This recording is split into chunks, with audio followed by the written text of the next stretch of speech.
Eles voluntariamente ignoram isto, que pela palavra de Deus, já desde a antiguidade. Só um pouquinho. Quem eles? A ciência, os científicos. Está vendo como a Bíblia é perfeita? Eles ignoram isso.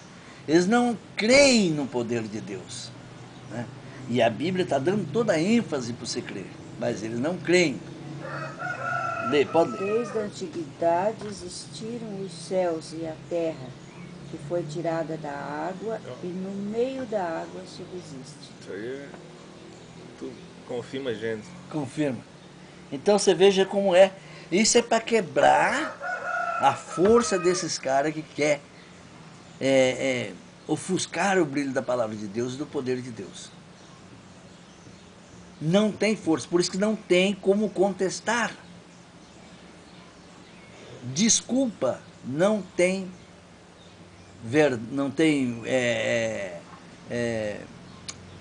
proveito para Deus. Por isso que ele diz: toda palavra do homem que sai simplesmente da sua boca para Deus é frívolo, ou seja, não tem valor nenhum. Mas se você quer provar a verdade, busque na palavra de Deus, que aí você está buscando a palavra de Deus, que é a pura verdade. E aí as palavras dos homens ficam mentira. Porque quem são os homens para contestar contra Deus? Né? Só que se tratando do homem, Deus não disse haja, produzem ou povoem-se, mas disse façamos. É diferente. Portanto, o homem foi feito pelas mãos de Deus. Jó, verso 10, 8 e 9. O verbo é interessante, né? Esse estudo é muito bom, aclareia bem para nós, irmão. Para que nós creiamos nesse Deus maravilhoso, porque esse mundo que nós vivemos, nós fazemos parte dele. E nós temos que conciliar com ele conforme Deus nos permite, não conforme nos queremos. Jó quanto? Jó 10, 8 e 9. As tuas mãos me fizeram e me entreteceram, e todavia me consomes. Peço-te que te lembres de que como barro me formaste, e de que ao pó me farás tornar. O que é plasmar? As tuas mãos me plasmaram. É feito como se fosse uma estátua, plasmando barro, modelando barro. Né? Ele fez um homem, né? E depois, Jó, quando se sentia enfermo, ele dizia: agora você quer me devorar. Lembra-te que me formaste como em barro, e agora querem me reduzir ao pó. Tu és pó, e ao pó tornarás. O homem foi feito imagem e semelhança de Deus, portanto Deus não é animal. E o homem, sendo semelhança de Deus, tampouco será animal também. Aqui eu esqueci de colocar uma observação.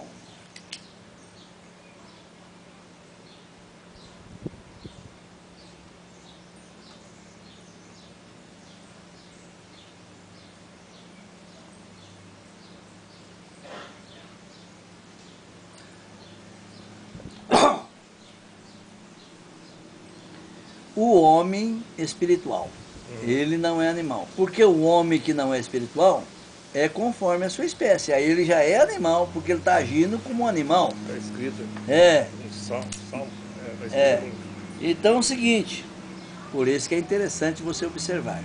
O homem espiritual, ele não é um animal, porque ele é imagem e semelhança. Não pode ser. O outro pode ser imagem e semelhança, mas não é imitador de Deus. Como o filho amado, então, é um animal. Né? Nos estudos colegiais ensina que o homem é animal racional. Racional ele é, mas animal jamais. O homem é um ser humano racional, né? Não animal. Não animal. Deus, ao fazer o homem, o fez plasmando, peça por peça, ou seja, plasmou o coração, o fígado, os rins, os dedos, a cabeça, etc. Formando assim um boneco de barro e o fechou pelo umbigo. Pronto o boneco, havia 100% de água na sua forma de ser, na argila. Ao sopro de Deus em suas narinas, dando-lhe do que era exclusivamente seu, no caso Deus, o fôlego de vida, e o homem se tornou alma vivente. Bem, Gênesis capítulo 2, verso 7. E formou o Senhor Deus o homem do pó da terra, e soprou em seus narizes o fôlego da vida, e o homem foi feito alma vivente. Ao se tornar alma vivente, o homem ficou daquela argila do barro, misturado com água, barro mole, ficou 60% de água no seu organismo. E 30% se transformou em sangue, isso já pelo poder de Deus. Isto é tão normal para Deus que no Egito, durante as 10 pragas, uma dessas pragas foi a água de todo o Egito se transformar em sangue. Então é normal. Quem duvida disso é porque não tem um escrúpulo de ter obediência a Deus. Êxodo 7:17.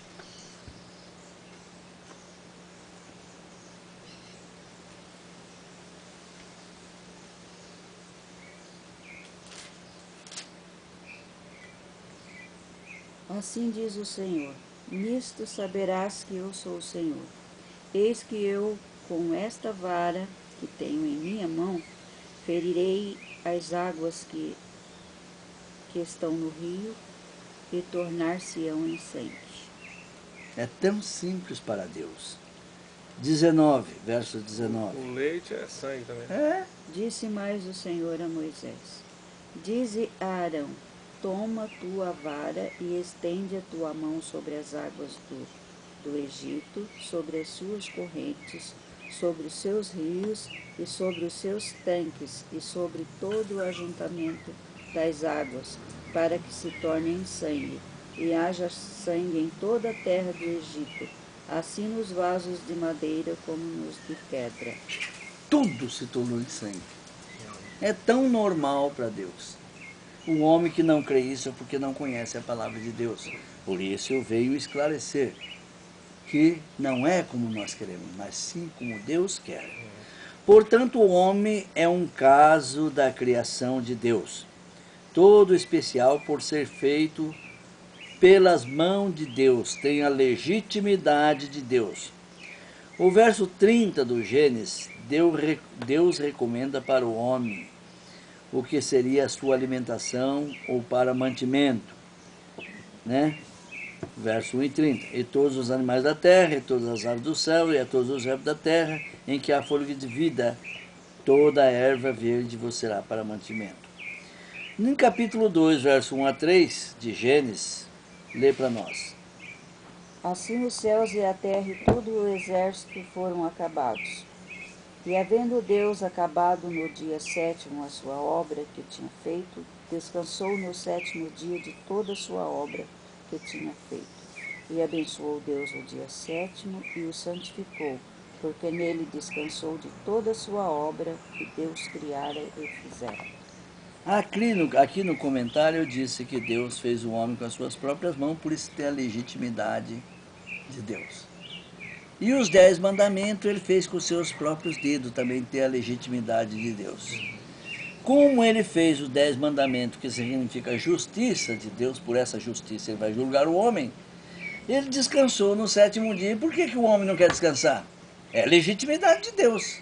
Não que ele precisasse, Né? mas que o homem precisa. Para exemplo.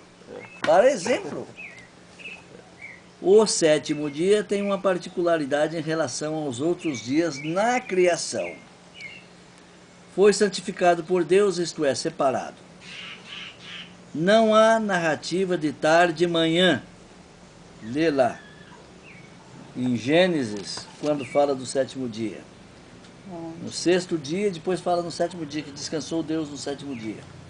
E abençoou Deus o dia 7º e o santificou, porque nele descansou de toda a sua obra que Deus criara e fizera. Falou de tarde e manhã? Não. Porque essa tarde e manhã do dia 7º é o milênio de Jesus Cristo que reinará sobre a terra.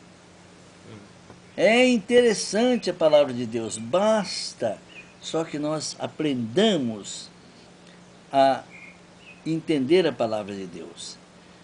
pois representa o 7º milênio desde a fundação do mundo em que Cristo irá reinar.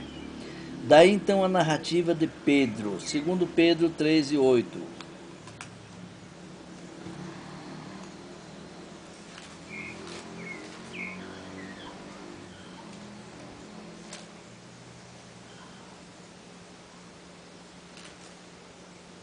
Mas, amados, não ignoreis uma coisa, que um dia para o Senhor é como 1000 anos, e 1000 anos como um dia. Está vendo?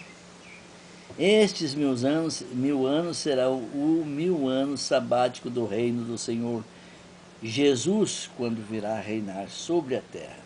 É por isso que Paulo nos orienta em Efésios capítulo 5, verso 1. Sede, pois, imitadores de Deus como filhos amados. E Hebreus 4, verso 4.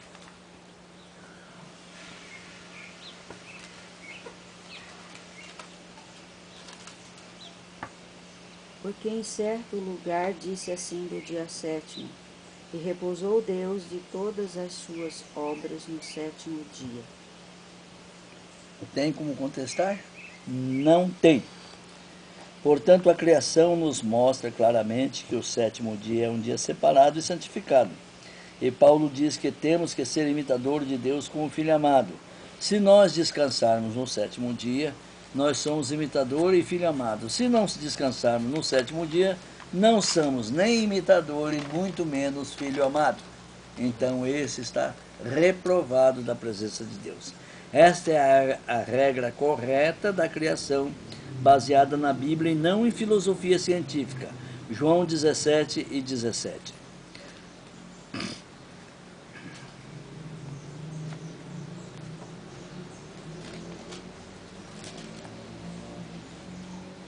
Santificai-os na verdade, a tua palavra é a verdade. Nós estamos buscando simplesmente a verdade. O estudo científico se baseia em fatos, mas nós baseamos na verdade, a palavra de Deus. Agora eu vou mostrar a observação de Gênesis, capítulo 2, 4-6, com o Gênesis lá atrás, capítulo 1.